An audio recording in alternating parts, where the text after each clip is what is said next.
करुणामयी माँ, परम प्रभु श्री अरविंद, उपस्थित दिव्य आत्मार साथी अपवाई वृंद समस्त को हृदय आंतरिक प्रणाम। वंदे मातरम। प्रभुंकर एही जन्म अवसर एही मास धरे समग्र 5टा ରୁ 6ଟା प्रतिदिन यही कार्यक्रम चली आसुची। आज 23तम दिवस माँ महालक्ष्मी वैभव उपरे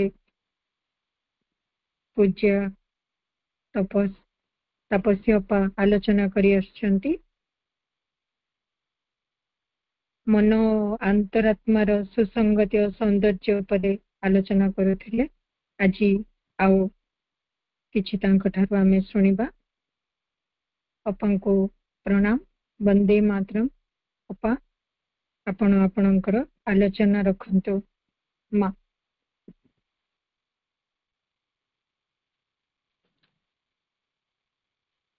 वंदे मातरम। शुभ अपराह्न। आज प्रभुंकर जन्ममास एई पवित्र अगस्त मासर 23तम दिन। एई दिन रे माँ और प्रभु को कृतज्ञता भरा मोर अनंत कोटि प्रणिपात। दूर दूरांतरे उपस्थित थिबा अभिप्सार प्रदीप जाली जो भाई भौणी माने उपस्थित अछंती से समस्त को मोर हृदय प्रणाम। गत काली आमे महालक्ष्मी श्री अरविंद लेखा महालक्ष्मी चैप्टर किसी आलोचना करथिले। मात्र तांकर 4टी दाबी जो आम पाखरे थिला महालक्ष्मी से 4टी दाबी रु आमे 2टी दाबी आलोचना करिथिलु गत काली। बाकी 3 नंबर दाबी पाखरु आमे आलोचना करिबा महालक्ष्मी आम पाखरु कौन डिमांड करंती, कौन से चाहती, कौन कले आमे से खुशी हेबे बा आम पाखरे सर्वदा रहिबे। टिके आगो को जाउची मने पके दोची। तांकर प्रथम डिमांड थिला harmony and beauty of the mind and soul. मन और अंतरात्मार सुसंगति और सौंदर्य। अंतरात्मा तो सर्वदा सत्य, शिव, सुंदर, नित्य, सनातन, किंतु मनटी आमर गोलमालिया। जदि मन सहित अंतरात्मार सुसंगति प्रतिष्ठित हेबो तेबे मन को नीरव हबाकू पड़िबो, पवित्र हबाकू पड़िबो, निर्मल हबाकू पड़िबो, शांत हबाकू पड़िबो, ज्ञानयुक्त हबाकू पड़िबो। तेबे जाई मन और अंतरात्मा भितरे सुसंगति स्थापन होई परिबो। मांकर द्वितीय डिमांड थिला harmony and beauty of thoughts and feelings. चिंता और अनुभवर सुसंगति और सौंदर्य। चिंता सहित अनुभवटी थाए एवं चिंता बहुत शक्तिशाली बोली काली आमे आलोचना करिथिलु। एवं जहार चिंताटी जेते गभीर तार अनुभवटी मध्य सेतिकी गभीर। चंपकलाल तो जमा कथा कौन नथिले। पाठचक्रु जने भाईक पाखरु शुणिथिली तांकर गोटे जगह प्रोग्राम थिला। सेई गाँव जन अपा भाई बहुत गभीर भाव चिंता करी बसी थिले चंपकलाल आम घर को आसते कि, चंपकलाल आम घर को आसते कि बहुत भाबुथिले बसिकी। एवं जेतेबेले गाड़ी रे चंपकलाल जाउथिले सेतेबेले से ड्राइवर को ठारिले सेई दिगरे गाड़ी को नबा पाई। एवं ड्राइवर टी सेई दिगरे जाई से निर्दिष्ट अपा भाई घर आगे गाड़ी छिड़ा करिथिला। चंपकलाल तांको घर को जाइथिले। यही होची चिंतार परिणाम। तापरे चंपकलाल तांको निज डेस्टिनेटेड प्लेस को से जाइथिले। डाकी नाहांती किंतु गभीर भाव से चिंता करुछंती। तार परिणाम हैला चंपकलाल निजे जाई तांको घरे पहुंची थिले। माँ लक्ष्मी तृतीय demand, third demand of Mahalakshmi is harmony and beauty in every outward act and movement। प्रत्येक बाह्य कर्म और गतिर सुसंगति और सौंदर्य यह ही महालक्ष्मीकर दाबी। प्रत्येक बाह्य कर्म और गतिर सुसंगति और सौंदर्य यह ही है महालक्ष्मीकर दाबी। आमे सत्य रही कार्य करिबा। बाहर कार्य योगर एक अंश। आमे भूली जिबानी जे श्री अरविंदकर पूर्ण योग हेउछि कर्म योग। कर्म माध्यम रे तांको आमे मैनिफेस्ट करि परिबा। तेनु बाहर कार्य योगर एक प्रधान अंश। श्री अरविंद कहती कर्म रे तल्लीन हेबा अपरिहार्य अटे। काम आरंभ रे मां को समर्पण करिबा, काम शेष करी मां को समर्पण करिबा, काम मध्य रे भी मां को मने पकाइबा। यह ही आमर साधना अटे। समस्त कार्य होछि भगवान को सम्मुख रे समान। छोट बड़ बोली किछि काम नाही, सबु काम मांकर। किंतु भाई भौणी माने आमर बहुत अपा भाई पाख मु शुणी मंदिर रे जदि फूल सजेवाक अछि मां को काम करबनी ताने समाधि रे फूल सजेवाटा होछि मां को काम।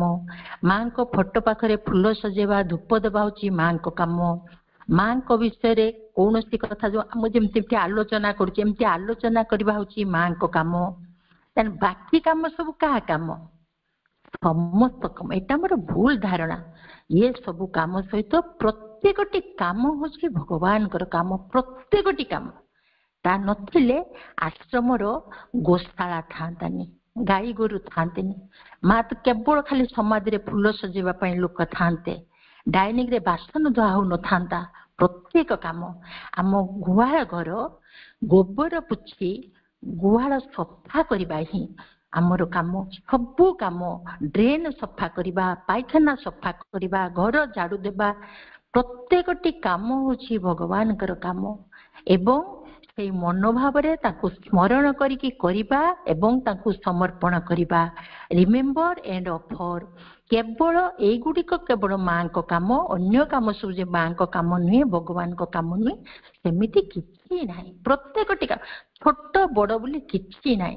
काम काम आमे श्वास नौचु सेटा भी गोटे काम। आमे एक दुई जाउचु सेटा भी काम, से भी भगवान करो। एवं पायखाना सफा करबा भी भगवान कर काम।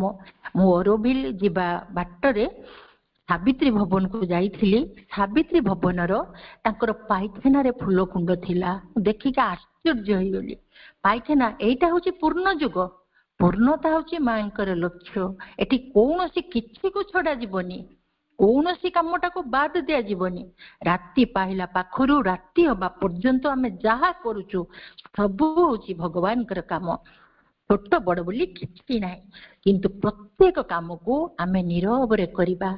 मां कहिसंती गुटे काम को कोई बुले हे कि करिले से कामटा भल हुए नाही, तार फल भल नुहे। कहिबा एटा कली एटा कली एटा कली बा एटा करिबा को अछि एटा करिबा को अछि गाई हबा कहिबा ता द्वारा कामर मूल्य कमी जाए। भगवान का पाख को काम जाए नाही। कामटा राक्षस पाख को चली जाए, कामटा अहंकार पाख को चली जाए। एते कली सेते कली केते करिबी मु ते कुटिया करूची। मां माने जो पार्टी करंती घर भितरे केते करि परिबी एमिति आमे किछि कहबानी। मां कहउचंदी हालिया लागला टिके रेस्ट नै नबा, किछि असुविधा नाही, किंतु ता विषय में कहि हबानी। प्रत्येकटी काम आमे काम करिबा, कथाबार्ता करिबा, पढ़िबा, लेखिबा, समस्त कार्य आम चेतनार यथार्थ अंग हेबा उचित एवं अंतररू निरवतार सह करिबाकू करिबा उचित। एटा प्रभु कहिसंती। प्रभुंकर एटा बाणी, एटा गोटे बाणी मु उद्धार करिछि। प्रत्येक काम निरवतार सहकारे यथार्थ चेतनारे आमको करिबाकू पड़िबो। कारण आमे पूर्ण युगर पाद देइछु, अन्यान्य युग नुहे, एटी कहि बुलवा युग नुहे। आमे जदि बाबाजी महाराज कथा को चिंता करिबा, सिए जने दिव्य द्रष्टा भगवानकर साक्षात पाइचंती। श्रीरामकर जो साक्षात पाइतिले, श्रीराम होचंती विष्णुकर अवतार। ତିନି ଥର ସେ ସାକ୍ଷାତ ପାଇଛନ୍ତି। ସେ ଯଦି ଅଯୋଧ୍ୟାରେ ଥାନ୍ତେ ସେ ଗୁରୁ ହିଁ ଥାନ୍ତେ, ତାଙ୍କର କେତେ ଶିଷ୍ୟ ଥାନ୍ତେ। ଯେତେବେଳେ ପଣ୍ଡିଚେରୀ ଆସିଲେ ମା ତାଙ୍କୁ କହିଲେ ବାସନ ମାଜିବାକୁ। କେମିତି ସେ ହଡବଡ ହେଇଯାଇଛନ୍ତି, ମୁଁ ବାସନ ମାଜିବି, କେତେ ଜାତିର ଲୋକ ଆସୁଛନ୍ତି, କିଏ ଖାଉଛନ୍ତି, କଣ ମୁଁ ସମସ୍ତଙ୍କ ବାସନ ମାଜିବି। ପ୍ରଥମେ ଦୁଃଖରେ ଭାଙ୍ଗି ପଡିଛନ୍ତି। ତାପରେ ତାଙ୍କ ଭିତରୁ ଆସିଛି ସମସ୍ତଙ୍କ ଭିତରେ ଆତ୍ମା ଅଛି, ସମସ୍ତଙ୍କ ଭିତରେ ଭଗବାନ ଅଛନ୍ତି, ଏଠି ଜାତିପାତି କିଛି ନାହିଁ, ସମସ୍ତେ ଭଗବାନଙ୍କର ସନ୍ତାନ। ତାପରେ ତାଙ୍କର ସେଇ ଭାବଟି ଦୂରେଇ ଯାଇଛି, ସେ ଡାଇନିଂ ରେ ବାସନ ମାଜୁଛନ୍ତି। ମନୋଜ ଦାସଙ୍କୁ କ୍ଷୀର ହିସାବ କରିବା ପାଇଁ ମା ନିଯୁକ୍ତି କରିଥିଲେ, ନିରଦ ବରଣକୁ କାଠ ହିସାବ କରିବା ପାଇଁ ମା ନିଯୁକ୍ତି କରିଥିଲେ।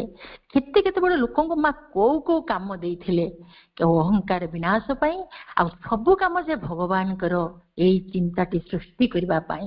ଆଉ ଯାହାକୁ ଯୋଉ କାମ ମା ଦେଉଥିଲେ ସେମାନେ ସେ କାମ କରନ୍ତିନି। ମନୋଜ ଦାସ ତ କ୍ଷୀର ଆଣିବା ଲୋକ ନା ସେ, କିନ୍ତୁ ଯୋଉ କାମ ନ କର, ହଁ ତୁମେ ସବୁ କାମ ଆମେ ସମସ୍ତେ କରିବା, ସମସ୍ତେ କରିବା, ଖୁସି ମନରେ କରିବା, ମାଙ୍କର ସେବା ଭାବରେ କରିବା, ନୀରବରେ କରିବା, ଯଥାର୍ଥ ଚେତନାରେ ରହି କରିବା।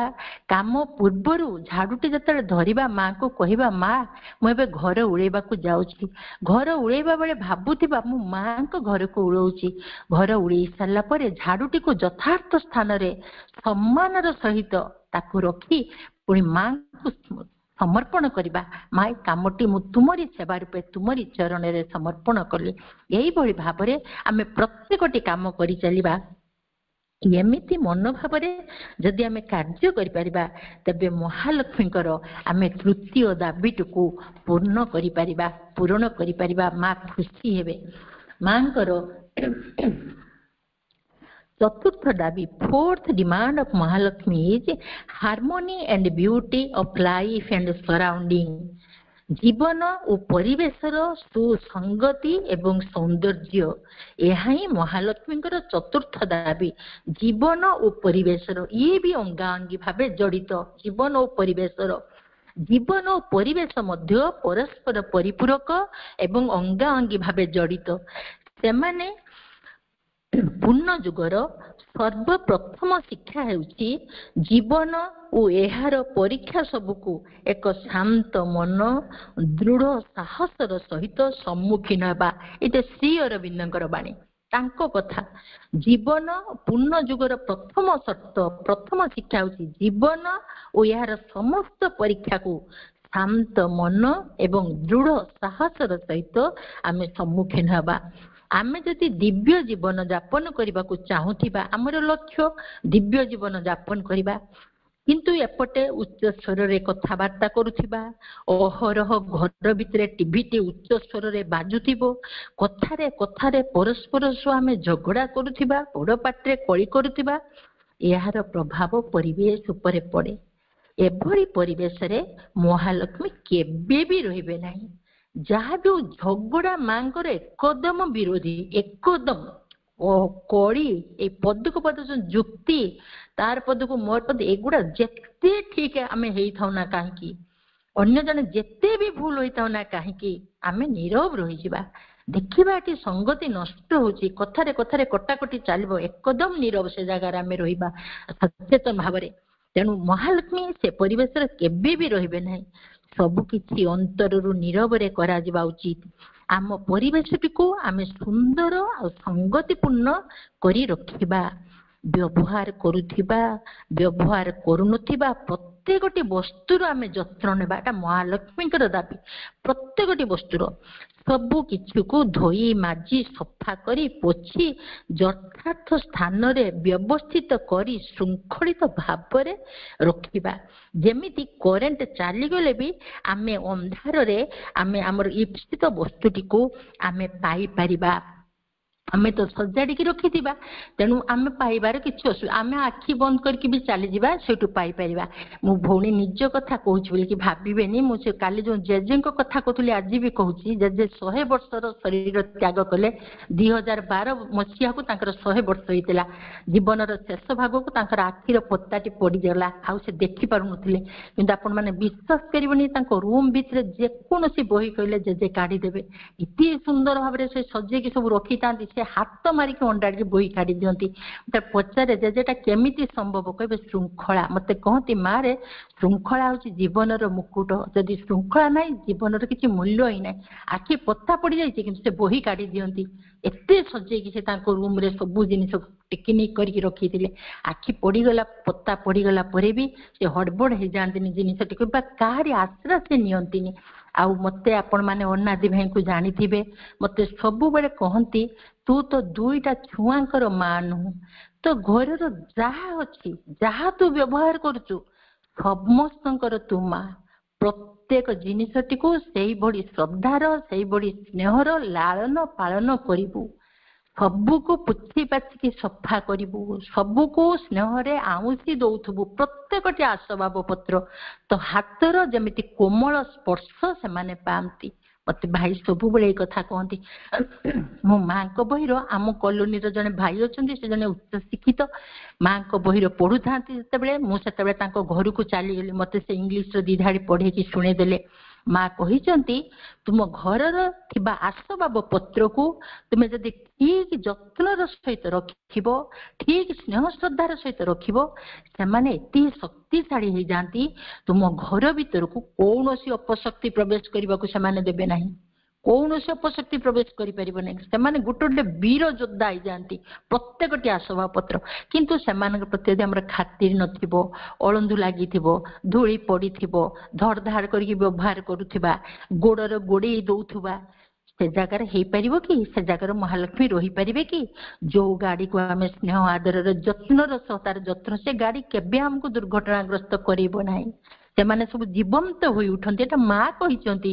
ଏବଂ ମା ଯେତେବେଳେ ଜାପାନରୁ ଆସିଲେ, ଆପଣ ମାନେ ସମସ୍ତେ ତ ପଢିଥିବେ ଧ୍ୟାନ ଓ ପ୍ରାର୍ଥନାରେ, ମା ହାତ ଯୋଡିକି ପ୍ରତ୍ୟେକଟି ବସ୍ତୁକୁ ପ୍ରାର୍ଥନା କରିଛନ୍ତି ଏବଂ କହିଛନ୍ତି ତୁମମାନଙ୍କୁ ମୁଁ ଯଦି ଭୁଲରେ କୌଣସି ପ୍ରକାର ଆଘାତ ଦେଲା ଭଳିଆ ତୁମ ପ୍ରତି ବ୍ୟବହାର କରିଥାଏ, ତୁମେ ମାନେ ମତେ କ୍ଷମା କରିଦେବ। ଆଉ ଭଗବାନଙ୍କ ପାଖରେ ପ୍ରାର୍ଥନା କରୁଛି, ମୋ ପରେ ଯୋଉମାନେ ତୁମକୁ ବ୍ୟବହାର କରିବେ ସେମାନଙ୍କର ଯେମିତି କୋମଳ ସ୍ପର୍ଶ ତୁମେ ମାନେ ପାଇବ। ହାତର କୋମଳ ସ୍ପର୍ଶ, ତାମାନେ ସେମାନେ ସେତିକି ସ୍ନେହରେ ତୁମକୁ ବ୍ୟବହାର କରନ୍ତୁ। ଏଇ ପ୍ରାର୍ଥନା ବି ମା କରିଥିଲେ, ଜଗତ ଜନନୀ ମା ଉଦିତି। ସେ ବସ୍ତୁ ମାନଙ୍କୁ ଏଇଭଳି ଭାବରେ ଦେଖୁଥିଲେ, କାରଣ ଆମ ଯୋଗ ହଉଛି ଜଡରୁ ଚେତନା, ଜଡ ଭିତରେ ଚେତନାର ସୃଷ୍ଟି ହଉଛି ଆମର ଯୋଗ। ତେଣୁ ପ୍ରତ୍ୟେକ କୋଉ ନିର୍ଜୀବ କିଛି ବି ନୁହେଁ, ମାଟି ଟେଳାଟେ ବି ବ୍ରହ୍ମ। ଏଇଟା ହଉଛି ମହାଲକ୍ଷ୍ମୀଙ୍କର ଦାବି। ତେଣୁ ଘର ଭିତରେ ଆମେ କାହିଁକି ଏତେ ଜିନିଷ ବ୍ୟବହାର କରିବା? ଆମର ଯେତିକି ଅପରିହାର୍ଯ୍ୟ ଆମେ ସେତିକି ବ୍ୟବହାର କରିବା, ଠିକ ଭାବରେ ବ୍ୟବହାର କରିବା, ପୁଛା ପୁଛି ସଫା ସୁତୁରା କରି ଘରଟିକୁ ସେତିକି ଶୃଙ୍ଖଳିତ ଭାବରେ ଆମେ ରଖିଥିବା। ଏଇଟା ହଉଛି ମହାଲକ୍ଷ୍ମୀଙ୍କର ଦାବି। ଘରର ଚାରିପାଖ ପରିଷ୍କାର ପରିଚ୍ଛନ୍ନ ରଖିବା, ଚାରିପାଖ ଘରେ ଅଳନ୍ଧୁ ଲଗେଇବାକୁ ଦେବା ନାହିଁ, ଆସବାବ ପତ୍ରର ଯତ୍ନ ନେବା, ଶ୍ରଦ୍ଧାର ସହ ବ୍ୟବହାର କରିବା, ଆମ ହସ୍ତର କୋମଳ ସ୍ପର୍ଶ ଯେପରି ସେମାନେ ପାଆନ୍ତି, ଆମ ଘରର ବାତାବରଣକୁ ଆମେ ଚୈତ୍ୟ ବାତାବରଣରେ ପରିଣତ କରିଦେବା। ନିଶ୍ଚିତ ଭାବରେ ଆମ ନିଶ୍ଚୟ ଆମର ଗୋଡ ହାତ ରହିଛି, ଆମେ କାମ କରିପାରିବାନି? ନିଶ୍ଚୟ କରିପାରିବା। ଯଦି ନ କରିପାରୁଥିବା ସେଟା ଆମର ଅଳସୁଆମୀ, ସେଟା ଆମର ଜଡତା। ଆମେ କରିବା, ନିଶ୍ଚୟ କରିପାରିବା ଆମ ଘର ଭିତରକୁ। ଆଉ ଆମ ଭିତରର ପରିଷ୍କାର ପରିଚ୍ଛନ୍ନତା ପାଇଁ ମାଙ୍କୁ ଡାକିବା। ଆମ ନିଜ ଇଚ୍ଛାରେ ତ ମୁଁ ଇଚ୍ଛା ମୁକ୍ତ ହେଇପାରିବିନି, ନିଜ ଚେଷ୍ଟା କରି ତ ଅହଙ୍କାର ମୁକ୍ତ ହେଇପାରିବିନି। ମାଙ୍କୁ ଡାକିବା, ମା ଭିତରଟି ସଫା କରିଦିଅ। ବାହାର ଦାୟିତ୍ୱ ସିନା କରିପାରିବି, ଭିତରର, ଆମ ଶରୀର ଭିତରର ଯୋଉମାନେ ସବୁ ରହିଛନ୍ତି, କଥାରେ ଅଛି ଗୋଠ ସଫା ଥିଲେ କାଳି ଗାଈ ଧସେଇ ପଶେ। ଠିକ ସେହିପରି ଆମେ ଯଦି ଆମ ପରିବେଶଟିକୁ ସଫା ସୁତୁରା କରି ରଖିବା, ତାହା ଭଗବାନଙ୍କର, ମହାଲକ୍ଷ୍ମୀଙ୍କର ନିତ୍ୟ ନିବାସ ସ୍ଥଳୀ ହୋଇଯିବ। କାରଣ ସୁନ୍ଦର ପରିବେଶ ମଧ୍ୟରେ ଭଗବାନ ଯାତାୟାତ କରନ୍ତି। ଏଟା ସାବିତ୍ରୀର ବାଣୀ। ଯୋଉ ପରିବେଶ ସୁନ୍ଦର ସେଟା ହଉଛି ଭଗବାନଙ୍କର ଯାତାୟାତ ପଥ। ସେଇ ଭିତର ଦେଇକି ଭଗବାନ ଯିବା ଆସିବା କରନ୍ତି। ସେ ସୌନ୍ଦର୍ଯ୍ୟକୁ ଦେଖି ରହିପାରନ୍ତିନି। ତା ବ୍ୟତୀତ ଆମେ ଆମ ଜୀବନରେ ଥିବା ମନ, ପ୍ରାଣ, ଶରୀରର ସଙ୍ଗତି ରକ୍ଷା କରିବା, ନିଜ ଜୀବନକୁ ମଧ୍ୟ ସୁନ୍ଦର କରିବା। ସଙ୍ଗତି ବି ଆମ ମନ, ଆମର ମନ ଚାହୁଁଥିବ ଗୋଟେ, ପ୍ରାଣ ଚାହୁଁଥିବ ଗୋଟେ, ଶରୀର ଚାହୁଁଥିବ ଗୋଟେ। ଏମିତି ଗଲେ ଶରୀରଟି କଷ୍ଟ ପାଏ, ରୋଗାକ୍ରାନ୍ତ ହେଇଯାଏ। ताको भी आमे लक्ष्य करिबा केमिति आम मन प्राण शरीर रे संगति रही पारिबो। केते बेले भी भगवान आम घर को चली आसीबे, किए कोन किछि कहि कि आसीबे, तेणु सबु बेले सबरी बड़ी आमे रेडी हेकी थिबा। एनी मोमेंट भगवान केते बेले आसी बुली के चली जिबे आमे जानि परिबानी, किंतु सबु बेले त मो घर सफा सुतरा चारि पाख परिष्कार परिच्छन्न निज भीतरर एवं मांकर ग्रंथ पढ़ा जाउथबो, भगवान को कथा आलोचना होतबो, घर द्वार परिष्कार रहितबो, खाद्य हमर सात्विक थिबो। भगवान जत्ते बेले आसुचंदी आसंतु हमर आसी के बुली के चली जिबे, केते बेले से आसे हम कोन कहि के आसीबे। तेणु आमे सबु बेले पई प्रस्तुत हेकी थिबा। आम भीतरर माने आमर भीतरर परिष्कार परिच्छन्नता पाई, अंतरर परिष्कार परिच्छन्नता पाई अंतरटी को जदि फूल परी आमे करि परिबा, सेटा होची भौणी भाई माने साधना, सेटा होची मांकर कृपा करुणा दरकार। तेणु सेटा एथिपाई साधना दरकार, निम्नरु आवाहन आ ऊर्ध्वरु दिव्य करुणार अवतरण। ए दुईटीर संयोग हेले आम भीतर थिबा दिव्य गुण सबू उन्मोचित हेई पारिबो। केवल मां ही एई आवरण को छिन्न करि देई पारंती, आम भीतर थिबा दिव्य गुण को से प्रकाशित करि पारंती। दिव्य गुण अछि निश्चित, कारण आमे भगवान कर संतान। जेहेतु पशुरु आसीचु तेणु पशु प्रवृत्ति भी रही, जेहेतु परमात्मा कार अंश तेणु भगवान को गुण भी रही, किंतु पशु प्रवृत्ति ऊपर को बाहरी पड़ुची, दिव्य गुण प्रस्फुटित हो पारुनी। यही जो आवरण एको केवल छिन्न करि पारिबो मांकर शक्ति।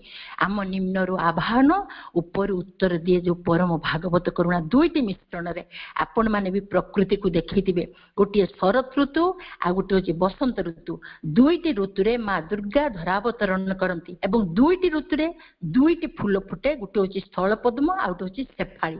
से शरत ऋतु रे फुटे, से बसंत ऋतु रे भी फुटे। एवं मां स्थल पद्म को कहिसंती दिव्य करुणा एवं शेफाली रो नाम दिसंती आस्पृहा। तेणु आस्पृहा एवं दिव्य करुणा, निम्न उठे जो आस्पृहा ऊपर उत्तर दिए जो परम भागवत करुणा। ये दुईटी फूल को देखि सब बेले सांगर दुईटी फुटती, केवल बसंत ऋतु फुटे पुणी से शरत ऋतु उभय जाक फूल फुटती। तेणु माँ जिते आसुचंती तेणु निम्न आवाहन एवं ऊपर हूँ भागवत करुणा। ये दुईटी संयोग आमर आवरण छिन्न हो आम भीतर थिबा दिव्य गुण को केवल माँ ही उन्मोचित करि परिबे। मांकर ए चारोटी दाबी सरिला। एबे मां पुनी कोन चाहुचंती सुनिबा। Where there is affinity to the redeems of the secret world bliss and response to the call of the all beautiful and concord and unity and the glad flow of many lips turned towards the divine, in that atmosphere she consents to abide.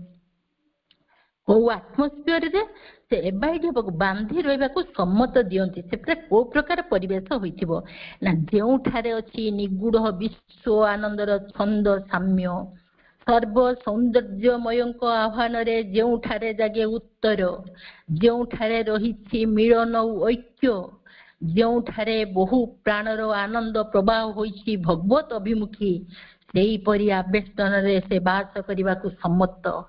यही प्रकार परिवेश रे माँ निजे कनसेंट दे थांती जे से सेठी रहिबे।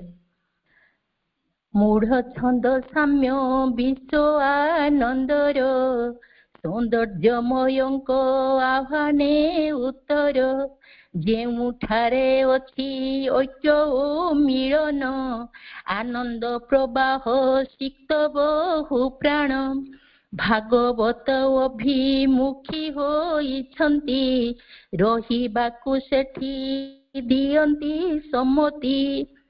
मधुमय सृष्टि, सुधामय सृष्टि, ए सृष्टि अमृतमय। ए सृष्टि छंदरे तैयारी होइछि। ग्रह ग्रह भितरे विवाद नाही, नक्षत्र नक्षत्र भितरे विवाद नाही, ऋतु परे ऋतु आसुछि जाउछि, पूर्णिमा अमावास्या 15 दिन अंतर रे आसुछंती जाउछंती। भगवान होउछंती सर्व सौंदर्यमय। सौंदर्यर रासस्थली होउछि पृथ्वी। से सत्य, से शिव, से सुंदर। से श्रृंखला को भल पाती, सौंदर्य को भल पाती। तेणु माँ कहते जो श्रृंखला अच्छी, जो सौंदर्य अच्छी, जो प्रेम अच्छी, भगवान सेठारे प्रकटित होती। जो मिलन अच्छी, जो ऐक्य अच्छी, अर्थात जो प्राण सहित प्राणर, मन सहित मनर, हृदय सहित हृदयर, आत्मा सहित आत्मार मिलन घटी थाए, जो समस्ते मिसी भगवान को डाकु थांती, जो घरे भातृत्व थाए, स्नेह थाए, प्रेम थाए, भल पाइबा थाए, परस्पर भितर उत्तम बुझावना थाए, पारस्परिकता थाए, भगवान को पाइबा पई हृदय व्याकुलता थाए, सेही परिवेश रे महालक्ष्मी वास करती। ये सब सूक्ष्म जगतर कथा, किंतु आजिर मनीष ये सब को भूली टंका पैसा पछरे गोड़ौछि। जदि प्रचुर अर्थ हो गला से भाविला जे महालक्ष्मी तापरे संतुष्ट, किंतु भौणी भाई माने बुझिबा जे अर्थटा केवल गोटे विनिमयर माध्यम, केवल विनिमय। आगरू मुग दौले लोक मैंने किसी किणुले, मुग अध किले दे दौले, बिरी अध किले दे दौले, कौड़ी दे दौले, गोटे विनिमय कर किसी जिनस आणुले। एबे गोटे अर्थ टंका पैसार विनिमय, आम टंकाटा देले किसी गोटे जिनस पाइले। किंतु सी सब महालक्ष्मी जे टंका रहिले महालक्ष्मी रहिले ए कथाटी नुहे। महालक्ष्मी रहिले टंका आसीबो, किंतु टंका अछि माने जे महालक्ष्मी आम उपरे संतुष्ट अछंती ए कथाटी ठीक नुहे। But all that is ugly and mean and base, all that is poor and saucy and squalid, all that is brutal and coarse repels her advent. Kota तांको बाधा दिए, जहा किसी कुत्सित, नीच, हीन, जहा किसी मलिन, जहा किसी रुक्ष, रूढ़, जहा किसी पाशविक, जहा किसी असंस्कृत, से सबू तांको आगमनर प्रतिबंधक हुए। जहा किछि हीन, जोंठी उदारता नहीं, जोंठी अनुराग नहीं, जोंठी मर्यादा नहीं, जोंठी आंतर समृद्धिर अभाव रही, सही समस्त नीरस, शुष्क, आत्मस्वार्थ परायणता, संकीर्णता परिवेश रे महालक्ष्मी रहंती नहीं। जोंठारे महानुभवता नहीं, आग्रह नहीं, उत्साह नहीं, प्राचुर्यतार अभाव रही, आंतर सत्तार सौंदर्य जोठारे प्रकाश पाए नहीं, जोठारे हृदय उष्णता प्रतिफलित हुए नहीं, सबुकिछि निजको केंद्र करी घूरी बुलु थाए, अर्थात स्वार्थपरता, सेठारे महालक्ष्मी आविर्भाव बाधा उपजे। से सब जगार महालक्ष्मी आसती ना, महानुभवता ना, भगवान को आग्रह ना, उत्साह ना, प्राचुर्यतार अभाव, आंतरसतार सौंदर्यर अभाव, जो हृदय उष्णता ना भगवान जो स्वार्थपरता अच्छी, से सब जगार महालक्ष्मी आसबे ना, आविर्भाव बाधा उपजे। एठारे ज्ञान, धन, संपद, टंका पैसार कौन प्रश्न उठे ना। एटा प्रभु कहते महालक्ष्मी विवेचन रे जड़े अत्यंत धनवान व्यक्ति मध्य अत्यंत दरिद्र बोली प्रतीयमान हुए। प्रचुर धन अच्छी, किंतु महालक्ष्मी चक्षुरे सी हूँ हीन दरिद्र मनीषटे। जड़े जदि अंतर रे उदार महानुभव, ये दिव्य गुण जदि जनक अंतर रे अच्छी, जड़े जदि निस्वार्थपर, जड़े जदि उदार, जड़े निर्मल, जड़े भगवत अभिमुखी, तार टंका पैसा न थाउ, महालक्ष्मी विवेचन रे से अत्यंत ऐश्वर्यवान। टंका पैसा रखिकी भी से अत्यंत दरिद्र, किसी न था कि जदि भगवान को से खोजुची, से अत्यंत ऐश्वर्यवान महालक्ष्मी विवेचन रे। Where love and beauty are not or are reluctant to be born, she does not come. Where they are mixed and disfigured with baser things, she turns soon to depart or cares little to pour her riches. ଯେଉଁଠାରେ ପ୍ରେମ ଓ ସୌନ୍ଦର୍ଯ୍ୟ ନାହିଁ, where love and beauty are not, ଯେଉଁଠାରେ ପ୍ରେମ ସୌନ୍ଦର୍ଯ୍ୟ ନାହିଁ ବା ପ୍ରକାଶିତ ହେବାକୁ ଚାହେଁ ନାହିଁ, or reluctant to be born, ପ୍ରକାଶିତ ହେବାକୁ ଚାହେଁ ନାହିଁ, ସେଠାକୁ ସେ ଆସନ୍ତି ନାହିଁ। ପ୍ରେମ ଓ ସୌନ୍ଦର୍ଯ୍ୟ ଯେଉଁଠାରେ ହୀନତର ଉପକରଣ ସହିତ ମିଶ୍ରିତ ଓ ବିକୃତ, ସେଠାରୁ ସେ ପ୍ରସ୍ଥାନ କରିବା ସକାଶେ ଅବିଳମ୍ବେ ମୁଖ ଫେରାନ୍ତି। ଯେଉଁଠାରେ ପ୍ରେମ ବିକୃତ ଅଛି, ପ୍ରକାଶିତ ହେବାକୁ ଚାହେଁ ନାହିଁ, ଯେଉଁଠି ସୌନ୍ଦର୍ଯ୍ୟ ନାହିଁ, ସେଠାରେ ସେ ଅବିଳମ୍ବେ ମୁଖ ଫେରାନ୍ତି, ଅଥବା ସେଠାରେ ତାଙ୍କର ବୈଭବ ଢାଳିବାକୁ ସେ ଇଚ୍ଛୁକ ନୁହନ୍ତି। ତାଙ୍କ ପାଖରେ ଯୋଉ ସବୁ ବିଭବ ରହିଛି ସେ ଦେବେ ନାହିଁ। ସୌନ୍ଦର୍ଯ୍ୟ ଯେଉଁଠି ନୁହେଁ ପ୍ରକାଶିତ, ସେଠାକୁ ଆସିବା ପାଇଁ ସେ ବିମୁଖ। ପ୍ରେମ ଓ ସୌନ୍ଦର୍ଯ୍ୟ ମିଶ୍ରିତ ବିକୃତ, ହେଲେ ହୁଅନ୍ତି ସେ ପ୍ରସ୍ଥାନେ ଉଦ୍ୟତ। ତାଙ୍କର ବିଭବ ନିଅନ୍ତି ଫେରାଇ, ସ୍ୱାର୍ଥ ଈର୍ଷା ଦ୍ୱେଷ ହିଂସା ଥାଏ ଯହିଁ। ସିଏ ତାଙ୍କ ବିଭବ ଯଦି ଦେଇଥିବେ ସେ ନେଇଯିବେ, ଯାହାକୁ କହନ୍ତି ଲକ୍ଷ୍ମୀ ଛଡା ହେଇଗଲା। ଯେଉଁ ପରିବେଶ, ପରିସ୍ଥିତି, ବାତାବରଣ, ଜୀବନ ଧାରଣର ଧାରା ଯେଉଁଠାରେ ଏବଂ ସର୍ବୋପରି ଆନ୍ତର ମନୋଭାବ ଗୁଡିକ ପୁରାପୁରି ନିମ୍ନ ସ୍ତରର, କୁତ୍ସିତ, ସ୍ଥୂଳ, ଅହଂପୂର୍ଣ୍ଣ, କଦାକାର, ସେଠାରେ ପ୍ରେମ ଆସିବା ପାଇଁ କୁଣ୍ଠିତ ହୁଏ। ଏସବୁ ଜାଗାରେ ପ୍ରେମ ହେଇପାରିବ ନାହିଁ। ଅର୍ଥାତ ସେଠାରେ ପ୍ରେମ ବରାବର ନିଜକୁ ପ୍ରକାଶିତ କରିବା ପାଇଁ ଦ୍ୱିଧାଗ୍ରସ୍ତ ହୁଏ। ସାଧାରଣତଃ ବେଶୀ ସମୟ ରହେ ନାହିଁ। So long as the ego is there, one cannot love. ଯଦି ଜଣକ ଭିତରେ ଅହଙ୍କାର ପ୍ରବଳ ଥାଏ, ସେ କେବେ ବି କାହାକୁ ଭଲ ପାଇପାରିବ ନାହିଁ। Love alone can love. ପ୍ରେମ ହିଁ କେବଳ ପ୍ରେମ କରିପାରେ। Love alone can conquer the ego. କେବଳ ପ୍ରେମ ହିଁ ଇଗୋ ଉପରେ ବିଜୟ ହାସଲ କରିପାରେ। ଯୋଉଠି ଅହଙ୍କାର ଅଛି ସେଠକୁ ପ୍ରେମ ଆସିବ ନାହିଁ।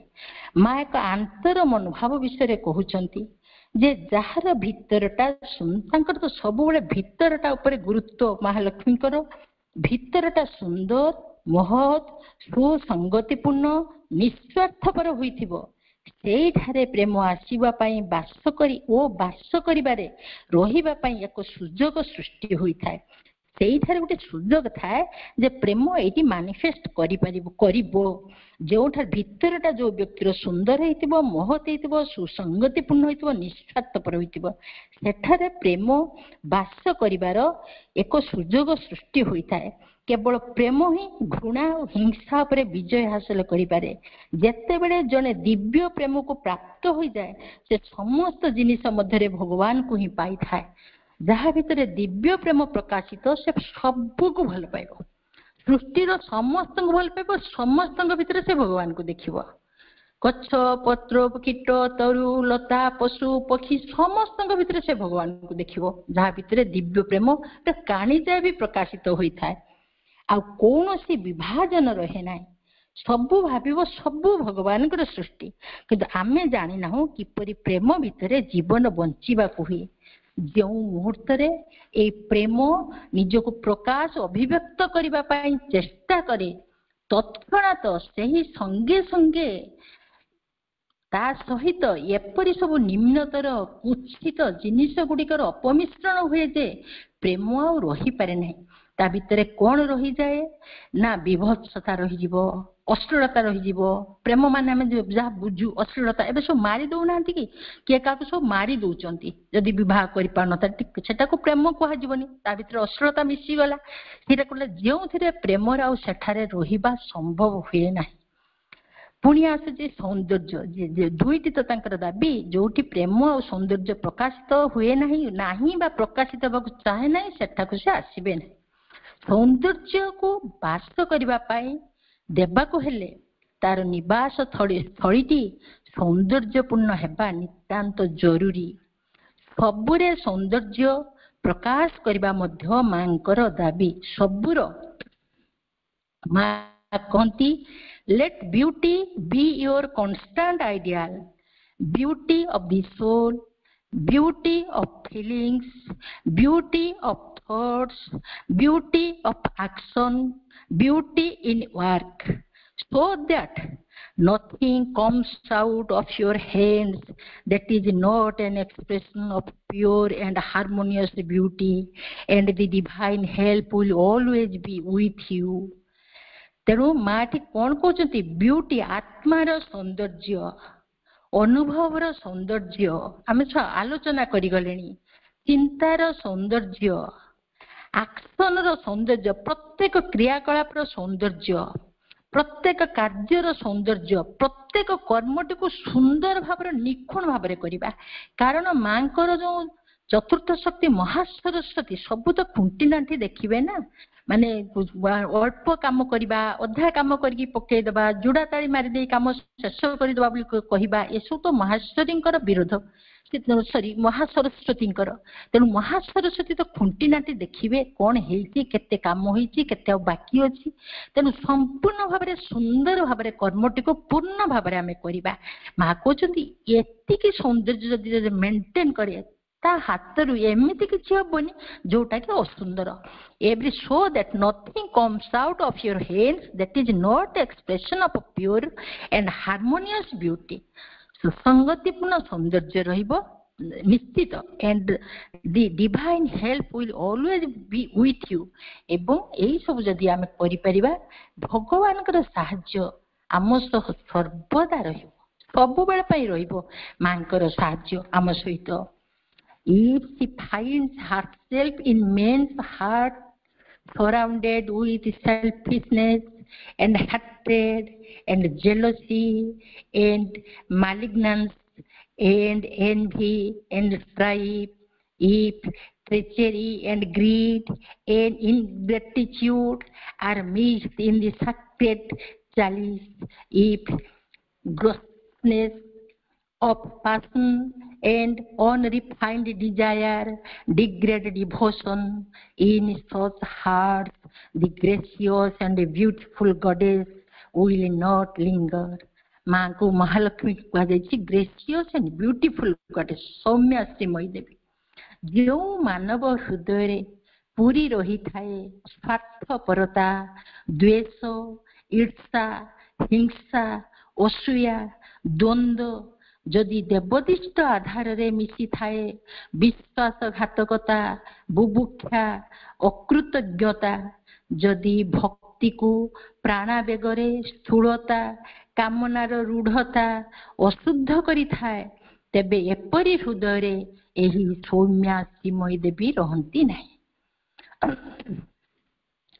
विश्वासघातक अकृतज्ञ बुद्धि, स्थूल भक्ति रूढ़ कामना अशुद्धि, एपरी हृदय से रहंती नहीं। माता महालक्ष्मी सौम्या ओ श्रीमयी। भगवानकर निवास स्थली होची आम हृदय। सेतिपई एठी कहा जायछि जे होची देवदिष्ट आधार, माने देवतांक पई उद्दिष्ट होची आधार। एठी देवतांकर रहिबार जागा, भगवानकर निवास स्थली होची आम हृदय। एई हृदय तांक पई उद्दिष्ट, सेतिपई कहा जायछि देवदिष्ट आधार, माने देवतांक पई उद्दिष्ट आधार। सेई हृदय रे जदि माँ को आमे न रखिकी हिंसा, ईर्षा, असूया, स्वार्थपरता, द्वेष, विश्वासघातकता, अकृतज्ञता रही थाए, तेबे एपरी हृदय रे सेही सौम्या श्रीमयी देवी रहंती नहीं। जदि एगुड़िक आम भितर पूरिकी रहिथिबो, महालक्ष्मी आम हृदय रे रहंती नहीं। कारण सत्य एवं मिथ्या, आलोक एवं अंधकार एकाठी रही परिबे नहीं। हिंसा, द्वेष एसबू है प्राणर क्यारेक्टरिस्टिक्स, चैत्यर नुहे। तेणु जेहेतु आमर आधार प्रस्तुत नुहे, तेणु महालक्ष्मी आम पाखरे रही पारिबे नहीं, आमे महालक्ष्मी को धरी रखी पारिबा नहीं। जेपर्यंत यही सब हिंसा, द्वेष, ईर्षा, असूया, परस्त्रीकातरता, पर चर्चा, पर निंदा एगुड़िक सब चली से पर्यंत आमे महालक्ष्मी धार धरी पारिबुनी, आसबे नहीं। माँ एक दिव्य घृणार अंतर पूर्ण हो जाए, से सेठारु चली जाती कहीं ना जोर करी किछि कराइबा बा प्रयास करिबा परि प्रकृति तांकर नुहे, अथवा निज मुख उपरे उड़ना टाणी दियंती, अपेक्षा करी रहंती। तेणु एपरी परिवेशर से रहंती नहीं, माँ लक्ष्मी रहंती नहीं। दिव्य घृणारे तांको अंतर पूरी जाए, दिव्य तांको घृणाटा भी दिव्य, मांकर घृणा भी दिव्य, अर्थ तांको घृणारे भी करुणा थाए। माँ ଏଇଭଳି ହୃଦୟରେ ମା ମହାଲକ୍ଷ୍ମୀ ରହନ୍ତି ନାହିଁ। ଦିବ୍ୟ ଘୃଣାରେ ତାଙ୍କ ଅନ୍ତର ପୁରି ଯାଏ। ତେଣୁ ଘୃଣାକୁ ଦିବ୍ୟ ବୋଲି କୁହାଯାଇଛି, ଯେହେତୁ ତାଙ୍କର କରୁଣାରେ ପୁରି ରହିଛି, ସେ ସେଠାରୁ ଚାଲି ଯାଆନ୍ତି। ତେଣୁ କୁହାଯାଉଛି ଯେ ଲକ୍ଷ୍ମୀ ଚଞ୍ଚଳା, ସେ କାହାକୁ ବାଧ୍ୟ କରନ୍ତି ନାହିଁ। ବାଧ୍ୟ କରିବାର ପ୍ରକୃତି ତାଙ୍କର ନୁହେଁ, ଯେ ପରିବର୍ତ୍ତନ ବାଧ୍ୟ କରନ୍ତି ନାହିଁ। ସେ She waits for the bitter and poisonous devils stop to be rejected and disappear before she will found a new her happy influence. ସେ ଅପେକ୍ଷା କରନ୍ତି, ବାଧ୍ୟ କରନ୍ତିନି। ସେ ନିଜ ମୁଖ ଉପରେ ଉଢ଼ଣା ଟାଣି ଦିଅନ୍ତି, ଅପେକ୍ଷା କରି ରହନ୍ତି। She waits, ଅପେକ୍ଷା କରି ରହନ୍ତି। ଏହି ତିକ୍ତ, ବିଷାକ୍ତ, bitter, poisonous devils stop to be rejected. ଏହି ତିକ୍ତ, ବିଷାକ୍ତ ଦାନବ ସେବ୍ୟ ଉପଚାର ପ୍ରତ୍ୟାଖ୍ୟାନ ବିଦୂରିତ ହେବା ପରେ ପୁନର୍ବାର ତାଙ୍କର ଆନନ୍ଦମୟ ପ୍ରଭାବ ସେ ବିସ୍ତାର କରନ୍ତି। ଅପେକ୍ଷା କରି ରୁହନ୍ତି, ସୁଯୋଗ ଦିଅନ୍ତି ମଣିଷକୁ, କିନ୍ତୁ ତାକୁ ବାଧ୍ୟ କରନ୍ତିନି କିଛି କରିବାକୁ। ମା ବି ତ ବାଧ୍ୟ କରନ୍ତିନି ନା ସବୁବେଳେ। ସେଇଥିପାଇଁ ତାଙ୍କର ଲେଖାଯାଇଛି, ଯଦି ଯଦି ଯଦି ଯଦି ଆମେ ସ୍ୱାଧୀନ, ଆମେ ଯାହା ଚାହିଁବା ସେୟା। ଆମେ ଯଦି ଚାହିଁବା ଭଗବାନଙ୍କୁ, ତେବେ ଆମେ ନିଜକୁ ପ୍ରସ୍ତୁତ କରିବା, ମାଙ୍କର ସହାୟତା ନବା। ଉଡ଼ଣାଟି ଟାଣି ଦେଇ ନିଜ ମୁଖେ କିଛି କାଳ ପାଇଁ ବସନ୍ତି ସେ ଦୁଃଖେ। ଉପଚାର ମାନ ବିଷାକ୍ତ ଓ ତିକ୍ତ, ଦାନବ ଉଚିତ ହେଲେ ବି ଦୂରିତ। ଆନନ୍ଦମୟ ପ୍ରଭାବ ତାହାଙ୍କର ପୁନର୍ବାର କରିଥାନ୍ତି ବିସ୍ତାର। ମା ମହାଲକ୍ଷ୍ମୀ ମଣିଷ ମାନଙ୍କୁ ବଦଳି ଯିବାକୁ ସମୟ ଓ ସୁଯୋଗ ଦିଅନ୍ତି, ଅପେକ୍ଷା କରି ରହନ୍ତି। ଯଦି ପରିସ୍ଥିତି ପରିବେଶ ନ ବଦଳିଲା, ସେ ସେଠାରୁ ସ୍ଥାୟୀ ଭାବରେ ଚାଲି ଯାଆନ୍ତି। ଯଦି ମଣିଷ ଓ ପରିବେଶ ବଦଳିଗଲା, ତାପରେ ସେ ପୁଣି ଖୁସି ହୋଇ ତାଙ୍କର ଆନନ୍ଦମୟ ପ୍ରଭାବ ବିସ୍ତାର କରନ୍ତି। ପୁନଶ୍ଚ ତାଙ୍କର ଐଶ୍ୱର୍ଯ୍ୟ, ପ୍ରାଚୁର୍ଯ୍ୟ, ସମସ୍ତ ବିଭବ ସେ ସେଠାରେ ଢାଳି ଦିଅନ୍ତି। Ascetic bareness and harshness are not pleasing to her, nor the suppressing of the heart's deeper emotions and the rigid repression of the souls and the life's parts of beauty.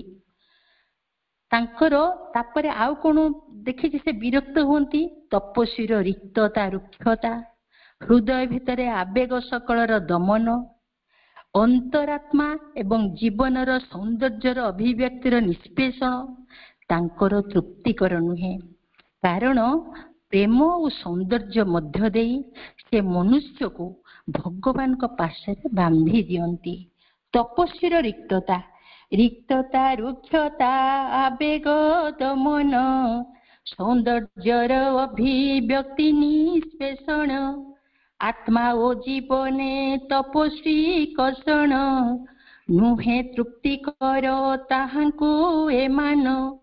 ପ୍ରେମ ଓ ସୌନ୍ଦର୍ଯ୍ୟ ମାର୍ଗ ମଧ୍ୟ ଦେଇ ଭଗବାନ ପାଶେ ବାନ୍ଧି ଦିଅନ୍ତି ନେଇ। ତପସ୍ୱୀର ରିକ୍ତତା, ରୁକ୍ଷତା। ଆମର ଯୋଉ ସନ୍ନ୍ୟାସୀ ମାନେ ତପସ୍ୟା, ତପସ୍ୟା ଅର୍ଥ ନିଜର ଚେଷ୍ଟା, ସମର୍ପଣ ଅର୍ଥ ଭଗବାନ ଆମ କଥା ବୁଝିବେ। ତେଣୁ ଯୋଉମାନେ ତପସ୍ୱୀ, ସେଇମାନଙ୍କର କଣ ହୁଏ ନା ସବୁ କିଛି ସେମାନେ ଛାଡି ଦିଅନ୍ତି। ଯୋଉ ରିକ୍ତତା କଥା ମା କହୁଛନ୍ତି, ସବୁ ଛାଡିଦେବେ, ଘର ଦ୍ୱାର ସଂସାର ସବୁ ଛାଡିଦେବେ ଏବଂ ଦାଢି ଛାଡିବା, ଜୀବନ ଅରଣ୍ୟରେ ରହିବା, ଇଏ ସବୁକୁ କୁହାଯାଏ ରିକ୍ତତା। ସେମାନେ ସେ ଜିନିଷ ଆମ ପୂର୍ଣ୍ଣ ଯୁଗର ନୁହେଁ, ସେ ପୁରାତନ କାଳରେ ଥିଲା, ଏବେ ବି ରହିଛି। ଏବେ ବି ଯୋଉ ଅଲେଖ ଧର୍ମର ଯୋଉମାନେ ଅଛନ୍ତି, ସେମାନେ ସେମିତି ଜଟାଧାରୀ ଏବଂ କଫୁନି ମାରୁଛନ୍ତି, ଲୁଗା ପିନ୍ଧିବେନି, ସ୍ତ୍ରୀ ଲୋକଙ୍କୁ ଛୁଇଁବେନି, ସ୍ତ୍ରୀ ଲୋକଙ୍କୁ ଅନେଇବେନି, ସେସବୁ ଅଛି। କିନ୍ତୁ ପୂର୍ଣ୍ଣ ଯୁଗରେ ଶ୍ରୀ ଅରବିନ୍ଦ ଯୋଉ ମହାଲକ୍ଷ୍ମୀଙ୍କର ବର୍ଣ୍ଣନା କରୁଛନ୍ତି, ଏ ଜାଗାର ମା ମହାଲକ୍ଷ୍ମୀଙ୍କର ଏସବୁ ପସନ୍ଦ ନୁହେଁ, ଏସବୁ ତାଙ୍କୁ ତୃପ୍ତି ଦେଇପାରେନି। କାରଣ ଶ୍ରୀ ଅରବିନ୍ଦଙ୍କର ଯୋଗ ସଂସାର ଛଡା ଯୋଗ ନୁହେଁ, ସଂସାର ଯୋଡା ଯୁଗ। ସଂସାରରେ ରହି ସଂସାରକୁ ସ୍ୱର୍ଗରେ ପରିଣତ କରିବା, ସଂସାରକୁ ଦିବ୍ୟ କରିବା, ଜୀବନ ଭିତରେ ରହି ଜୀବନକୁ ଦିବ୍ୟ କରିବା ହଉଛି ପୂର୍ଣ୍ଣ ଯୁଗର ଲକ୍ଷ୍ୟ। ସବୁ ଛାଡି ଛୁଡି ଦେଇକି ଜଟାଜୁଟି ଧାରଣ କରିକି ସବୁ ଉପରେ ବୁଲି, ଇଏ ସବୁ ନୁହେଁ। 2006 ମସିହା ଗୋଟେ ନବପ୍ରକାଶରେ ମୁଁ ପଢିଥିଲି, ଶ୍ରୀ ଅରବିନ୍ଦ ଲେଖିଛନ୍ତି, ମୁଁ ନାଗା ସନ୍ନ୍ୟାସୀ दरकार करे नाही मोर दरकार होची गृह सन्यासी जदि 6 जन गृह सन्यासी मते मिली 100 जन गृह सन्यासी मते मिली परिबे तेबे मोर काम हे जीवो मोर गृह सन्यासी अर्थात परिष्कार लिखिचंदी गुटिए बिछणा रे स्वामी स्त्री शुईथिबे किंतु परस्पर मध्यरे शारीरिक संपर्क नथिबो सेहीपरि सन्यासी मोर दरकार ए नुहे जे सबु छाड़ी देकी पड़ी जाकी सेटा होचे पूर्ण जुगर लक्ष्य नुहे एई प्रकार सन्यासी गृह सन्यासी श्री अरविंद चाहती श्री पूर्ण जुगर सेटा भी महालक्ष्मी चाहती तेणु एगुड़ी को माँ को खुशी दे पारे ना माँ खुशी होती ना रुक्षता सन्यासी माने बहुत रुक्ष विश्वामित्र दुर्वासा ये सब सिद्धि प्राप्त करते मात्र केते रागी से केते रागी तांकर दया माया न था से माने बहुत कठोर मोह माया नथिबारु ये सब महालक्ष्मी को तृप्ति दिए ना पूर्ण जुगर नीति है त्याग करिकी भोग करिबा तेन तेक्तेन भुंजी था त्याग करिबा भोग करिबा सुंदर घर मते मिली मु काहे छाड़बी किंतु भाबी माँ घर माँ मते रहिबा को दिया जायछि तो भाई भौणी माने अगस्ट 15 निकट रे तो सब दर्शन सारिके आसीचंती केते गेस्ट हाउस रो सब रहिथिबे आपण माने केबे कहि परिबे कि गार्डन हाउस ता मोर उड़िया नियमटा मोर आमे केबे कहि परिबा कि 5 राति पाई रहिले पुनी आमे चाली आसिले सेठी 5 राति पाई रहिले नन गुटे घर रो 50 वर्ष रो राति आमे कटेले किंतु जीवा को तो पड़िबो ना छाड़ी के जीवा को तो पड़िबो तेनु ये सब काहार जहा को आमे टिके भी नै परिबेनी कारण हमको भगवान देइछंती माँ देइछंती खरा वर्षा शीत का रक्षा करे पई घर खंडे माँ देइछंती आमे घर खंडे करि देकी माँ को रूम ता को एटा होचे माँ को रूम ना माँ रो घरे आमे रहिचु माँ को घर आमर एटा माँ देइछंती मोर गुटे बेडरूम एटा माँ देइछंती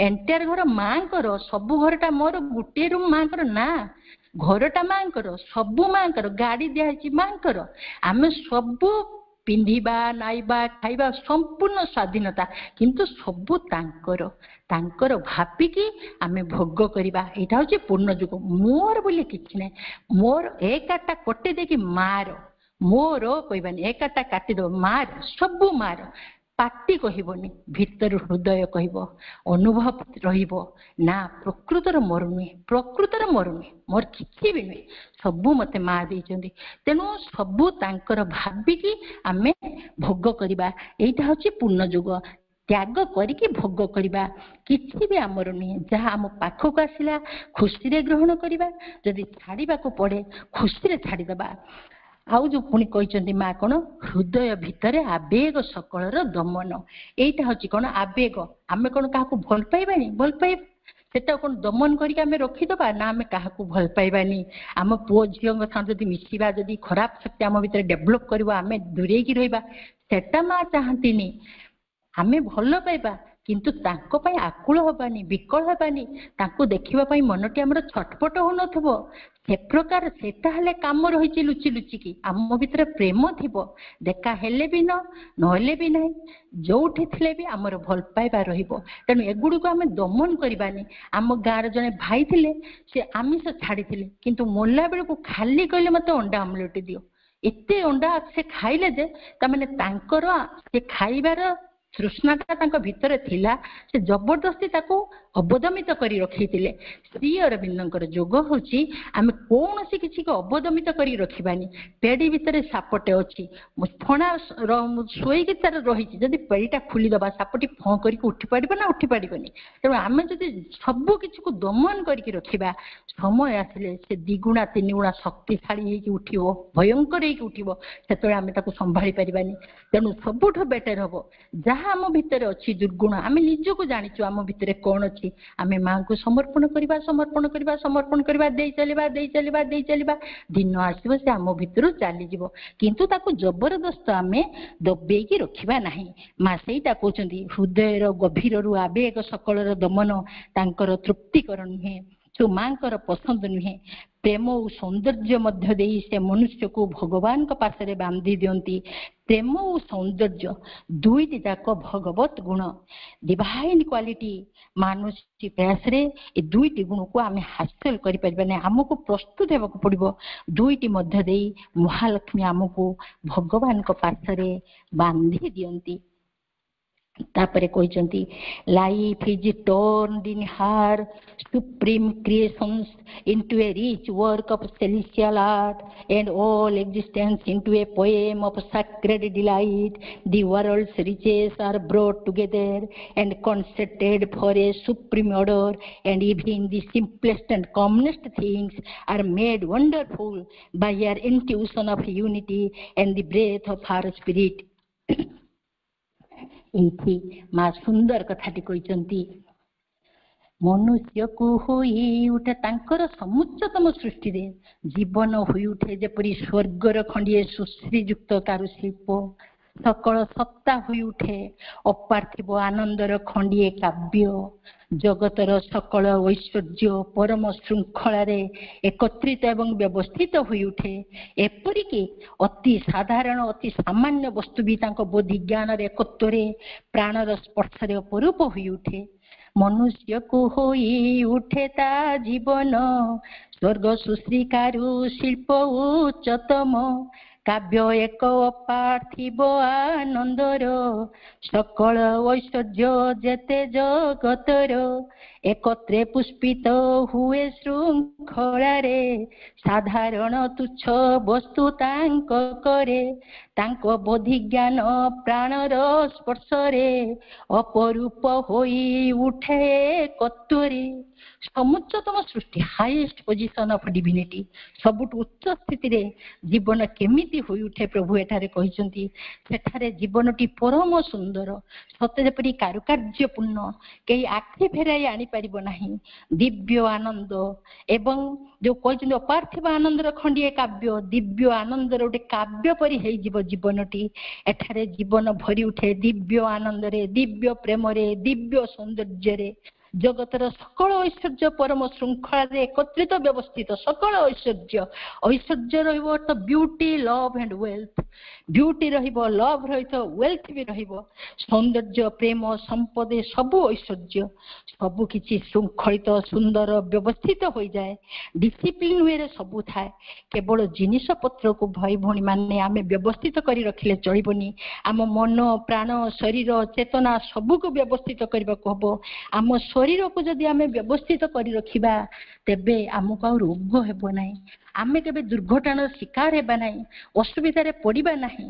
ଏପରିକି ଅତି ସାଧାରଣ ଅତି ସାମାନ୍ୟ ବସ୍ତୁ ବି ତାଙ୍କ ବୋଧି ଜ୍ଞାନରେ ଏକତ୍ୱରେ ପ୍ରାଣର ସ୍ପର୍ଶରେ ଅପରୂପ ହୋଇ ଉଠେ।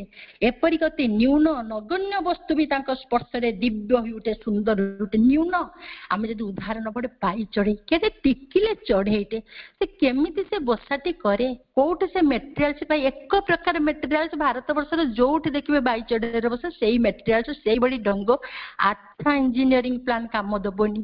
କେମିତି ଗଢ଼ିକି କେମିତି ତାଳ ଗଛରେ ବାନ୍ଧି ଦେଇଥାଏ, ଖୋପ ଭିତରେ ରହିକି ସେ ଦୋହଲୁଥାଏ। ଗୋଟେ ମହୁମାଛି ଏଟେ ଟିକି ପୋକଟେ କେମିତି କିଲୋ କିଲୋ ମହୁ ସେ କେମିତି ସଂଗ୍ରହ କରେ, କେମିତି ଆଣିକି ବସାରେ ରଖେ, ସେ ବସାଟାକୁ ସେ କେମିତି 6ଟା ବାହୁଯୁକ୍ତ ସେ ଯୋଉ କୋଠରୀ କରେ, ସେ 6ଟି ବାହୁ ଯାକ ପରସ୍ପର ସମାନ। ଆଚ୍ଛା ଗଣିତ ଶିକ୍ଷକ ସ୍କେଲ କମ୍ପାସ ନେଇକି ସେଭଳି ଷଡ଼ଭୁଜ କାଟି ପାରିବନି, ନିଖୁଣ ଭାବରେ ସେ ବସା ତିଆରି କରିଥାଏ। କିଲୋ କିଲୋ ଓଜନର ମହୁ ସଂଗ୍ରହ, ପୁଣି ସୋରିଷ ଫୁଲ, ତେନ୍ତୁଳି ଫୁଲ, କରଞ୍ଜ ଫୁଲ, ଏଇଥିରୁ ସେ ମହୁ ସଂଗ୍ରହ, ଯୋଉଟାକି ଆମେ ଚିନ୍ତା ବି କରିପାରିବାନି ଏଥିରେ ମହୁ ଅଛି ବୋଲି। ଟିକି ପୋକଟେ କେମିତି ମହୁ ସଂଗ୍ରହ ଆଣି କିଲୋ କିଲୋ ମହୁ ସେଠି ଡିପୋଜିଟ କରିଥାଏ। ଗୋଟେ ଉଇ କେମିତି ସେ ହୁଙ୍କାଟି ତିଆରି କରେ ଆମେ କେବେ ଚିନ୍ତା କରିପାରିବା। ଗୋଟେ ପିମ୍ପୁଡ଼ି କେତେ ଡିସିପ୍ଲିନ, କେମିତି ଧାଡ଼ିରେ ସେ ଚାଲିଥାଏ, କେତେ ଛୋଟ ଛୋଟ କେତେ ମୋହନୀୟ।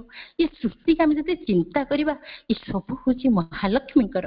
ତେଣୁ ଆମର ତାଙ୍କର ସ୍ପର୍ଶ ଯେତେ ଛୋଟ ହେଉ ଅପୂର୍ବ ଅପୂର୍ବ ହେଇଯିବ। ତାପରେ ସେ ପୁଣି କହୁଛନ୍ତି, admitted to the heart, she lifts wisdom to pinnacles of wonder and reveals to it the mystic secrets of the ecstasy that surpasses all knowledge, meets devotion with the passionate attraction of the divine, teaches to strength and force the rhythms that keeps the might of their acts, harmonies and in measure, and acts on perfection the charm that makes the endure forever। ହୃଦୟରେ ଯଦି ତାଙ୍କୁ ସ୍ଥାନ ଦିଆଯାଏ से ज्ञान को अलौकितार समुन्नत शिखर को उठाई नहीं जाती सकल ज्ञान को अतिक्रम करी जो तीव्र आनंद अच्छी तार गुप्त रहस्य राजी से हृदय पाखरे व्यक्त करती जो ठारे भक्ति अच्छी सेठारे भगवान को दिगरु गोटे तीव्र आकर्षण आनी मिलाई दियंती बीर्य को बल को सही छंद शिखाई दियंती जो थिरे सेमानक कर्मर प्रचंडता सुपरिमित सुसमंजस्य होई उठे सिद्धि उपरे एपरि माधुर्य मंत्र ढाली दियंती जो थिरे ताहा चिरस्थायी होई उठे ज्ञान अतिक्रमी तीव्र आनंद रे गोपन रहस्य व्यक्त हृदय रे भक्ति भगवाने आकर्षी मिलाए बीर्य उबल को से छंद शिखाए कर्म हुए प्रचंड उपरिमित सामंजस्य संगे समृद्ध महत सिद्धिरे माधुर्य मंत्र ढाड़ी देई करंती ताहाकु दृढ़ चिरस्थायी ज्ञान अंतर उदय हुए जो भागवत बाणी अच्छी तुताकू हेले सदय ज्ञानता अंतर उदय तेणु यहाँ हूँ भागवत बाणी भगवान दया कले ज्ञान अंतर भितर स्वतः उदय हेब आमर आकर्षण वस्तु प्रति थाए आमर भगवान प्रति न थाए माने एटा हूँ जदि भगवान प्रति आमर आकर्षण थिबो किसी नथिले भी आनंद फुटी उठुथबो आम भितर आनंद ही आनंद एटा हूँ गुप्त ज्ञान एटा हूँ सिक्रेट नॉलेज ज्ञान को अतिक्रम करिगले परम आनंद मिले जदि आमे महालक्ष्मी का आम हृदय रे स्थान देबा ताले सी हमको परम दिव्य आनंद मध्य डुबाई रखिबे आम भितर भक्ति थिले से भगवान को आकर्षित कराई आनती आम शरीर रे जो बीर्य बल रही ता भितर उद्दामता रही औद्धत्य रही किछि करिवार अभ्यास थाए किंतु महालक्ष्मी जदि प्रीत थांती यही बीर्य बल को छंदयुक्त कर दियंती बल रे बीर्य छंदर रहिले छंदयुक्त हेले औद्धत्य रहिबो नाही व्यक्ति उद्धत हेबो नाही प्रशांति मध्यरे गति करे देवतार बल छंदयुक्त बल असुरर बल औद्धत्यर बल महालक्ष्मी आम जीवन को छंदमय करिदेबे सिद्धि को चिरस्थायी करदेवे जदि आम हृदय आम महालक्ष्मी को स्थान देऊ तेबे से आम जीवन को रसमय लावण्यमय छंदमय सुश्रीयुक्त सुरम्ययुक्त सब ही से करदेवे आम जीवन गोटे कारुशिल्प हो खंडे काव्य भली हो आम जीवन जदि आम आम हृदय स्थान दो आश्रम 1944 मसीह प्रथम करी महालक्ष्मी पूजा आरंभ होइतिला एवं से माने मेडिटेशन हॉल को जिते भौणी थिले तो झोटी रे सजाई देथिले एवं से पीठ रे मांकर पाद भी से माने आंकी थिले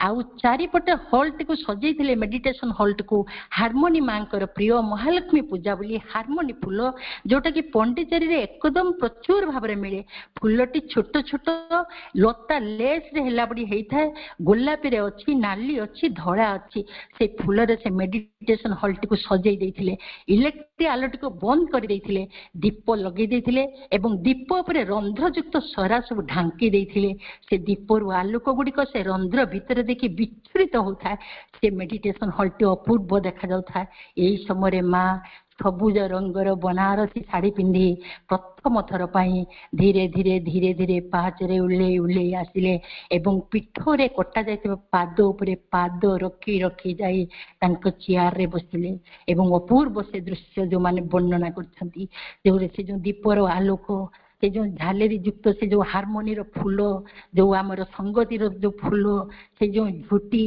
मांकर बनारसी पाट सांग को मांकर जो दीप्तिमय मुख खाली अपूर्व अपूर्व से दृश्य प्रथम थर पाई माँ पाद उपरे झोटी पाद उपरे पाद रखी जाइथिले तापर ठारू बहुत हेची पूजा प्रति वर्ष हुए लक्ष्मी पूजा किंतु माँ के आउ से झोटीर पाद उपरे पाद पकई चली ना एमती जाकि बसती से माने पुणी गाई उठिले कनक बरणी मागो शंख चकर करे आस महालक्ष्मी बस महालक्ष्मी रुह महालक्ष्मी घरे पूजुथिली दिने उषा परबरे ତୁହରି ମୂରତି କାଷ୍ଠ ପାଷାଣରେ ଜାଣି ତ ନଥିଲି ଜୀବନ ଯେ ଏକ ନିରବଚ୍ଛିନ୍ନ ପୂଜା ଯେ ତୋହର।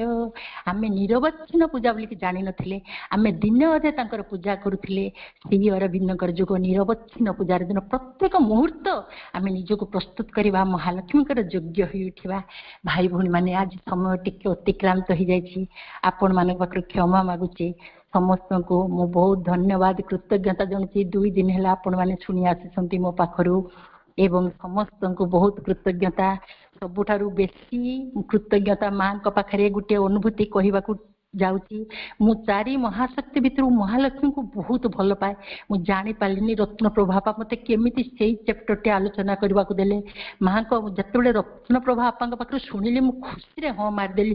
ଭାବିଲି ନା, ଇଏ ପ୍ରୋଗ୍ରାମ ସବୁ ମା କରୁଛନ୍ତି, ନହେଲେ ମୁଁ ମହାଲକ୍ଷ୍ମୀଙ୍କୁ ଭଲ ପାଏ ବୋଲି ରତ୍ନପ୍ରଭା ବାପା କେମିତି ଜାଣିଲେ? ମୋତେ ସେଇ ଚାପ୍ଟର ଆଲୋଚନା କରିବାକୁ ଦେଲେ।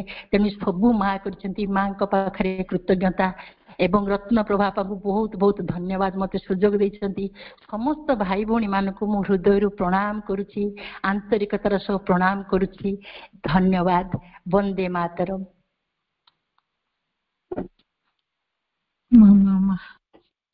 ଆପଣଙ୍କର ଆଲୋଚନା ଅତ୍ୟନ୍ତ ସୁନ୍ଦର ଅପା, ପୁରା ଛନ୍ଦମୟ କରିଦେଇଛନ୍ତି ପରିବେଶକୁ। ଏତେ ସୁନ୍ଦର ଭାବରେ ଆପଣ ଆଲୋଚନା କରୁଛନ୍ତି ପ୍ରଭୁଙ୍କର ସ୍ୱରଚନା, ପୁଣି ଆପଣଙ୍କର ଛନ୍ଦମୟ ଆଲୋଚନା ଅତି ଉତ୍ତମ, ଅତି ସୁନ୍ଦର।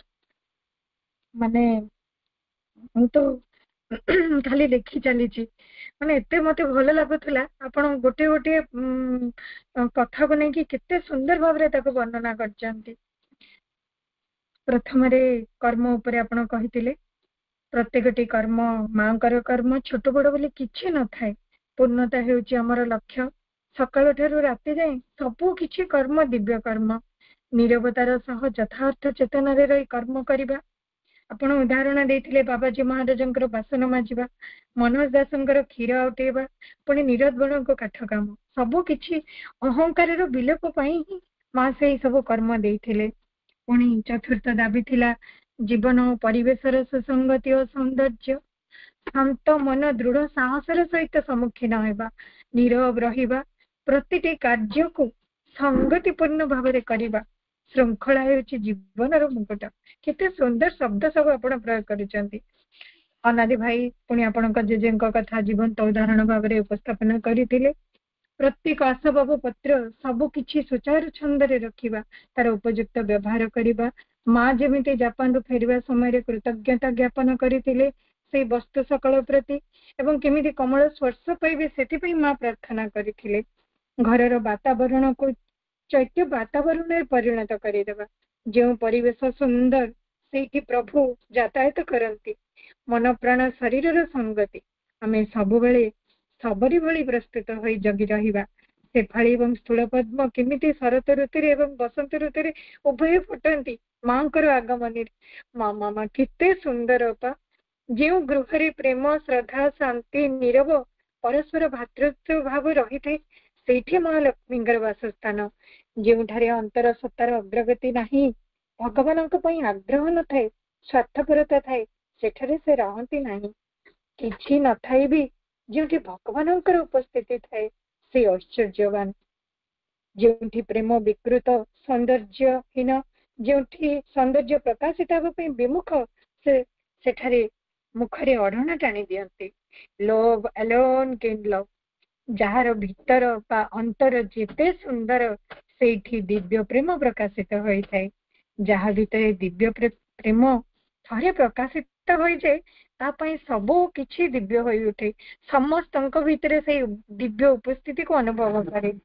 ସୌନ୍ଦର୍ଯ୍ୟ କର୍ମରେ, ଚିନ୍ତାରେ, ଅନୁଭବରେ, ଭାବନାରେ ସେଇଠି ସୌମ୍ୟ ଶ୍ରୀମୟ ମହାଦେବୀ ଆମକୁ ଅଗ୍ରଗତି କରିବାରେ ସହାୟତା କରନ୍ତି।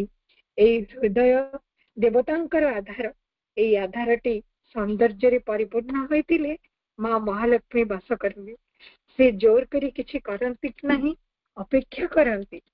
ତପସ୍ୱୀର ରିକ୍ତତା ନୁହେଁ, ଶ୍ରୀ ଅରବିନ୍ଦଙ୍କର ଯୋଗ ସଂସାର ଛଡା ଯୋଗ ନୁହେଁ। କିମ୍ବା ଶ୍ରୀ ଅରବିନ୍ଦ କହିଛନ୍ତି କୌଣସି ନାଗା ସନ୍ନ୍ୟାସୀର ଆବଶ୍ୟକ ନୁହେଁ, ସେ ଗୃହସ୍ଥ ସନ୍ନ୍ୟାସୀ ମାନଙ୍କୁ ହିଁ ଖୋଜିଛନ୍ତି।